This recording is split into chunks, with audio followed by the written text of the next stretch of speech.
janganlah membawa kami ke dalam pencobaan. Matius 6 ayat 13. Masuk ke dalam pencobaan bukan sekadar sedang digoda. Kita tidak akan pernah bebas dari pencobaan selagi iblis masih mempunyai kuasa dan kedengkian. Dan selama keduniawian dan hawa nafsu masih merajalela. Tidak perlu berdoa supaya bebas mutlak dari pencobaan, karena hal seperti itu tidak dijanjikan di dalam Alkitab. Yang kita doakan adalah supaya kita jangan masuk atau jatuh ke dalam pencobaan. Pencobaan merupakan jalan masuk ke wilayah pemikat yang menguasai dan menakutkan. Masuk ke dalam pencobaan tidak berarti Anda sudah dikalahkan atau Anda sudah berbuat dosa. Orang bisa masuk ke dalam pencobaan tetapi tidak jatuh atau tidak berbuat dosa. Allah sanggup menyediakan jalan keluputan.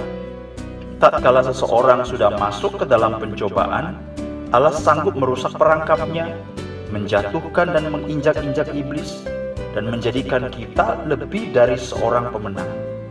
Kristus pernah masuk ke dalam pencobaan, tetapi sama sekali tidak berhasil dikalahkan.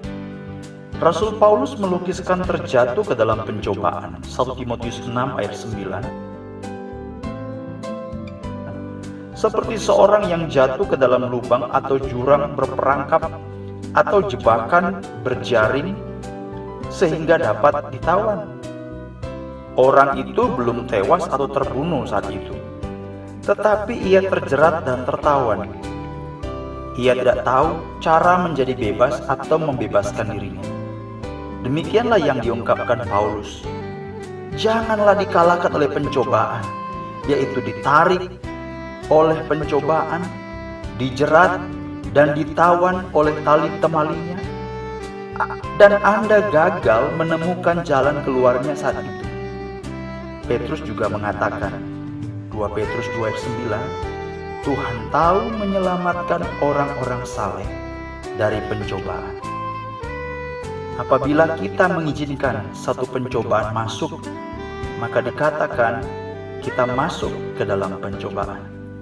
Ketika dosa mengetuk pintu, kita masih dalam keadaan bebas. Tetapi jika kita membiarkannya masuk dan berembuk dengan hati kita, berdiskusi dengan pikiran kita, membiarkannya membujuk dan memikat afeksi kita, maka untuk jangka waktu yang pendek atau lama, kelicikan dosa yang tersamar dan tanpa disadari akan menarik jiwa kita untuk menanggapi secara khusus bujukan ini. Maka kemudian kita melangkah masuk ke dalam pencobaan. Tuhan, janganlah membawa kami ke dalam pencobaan.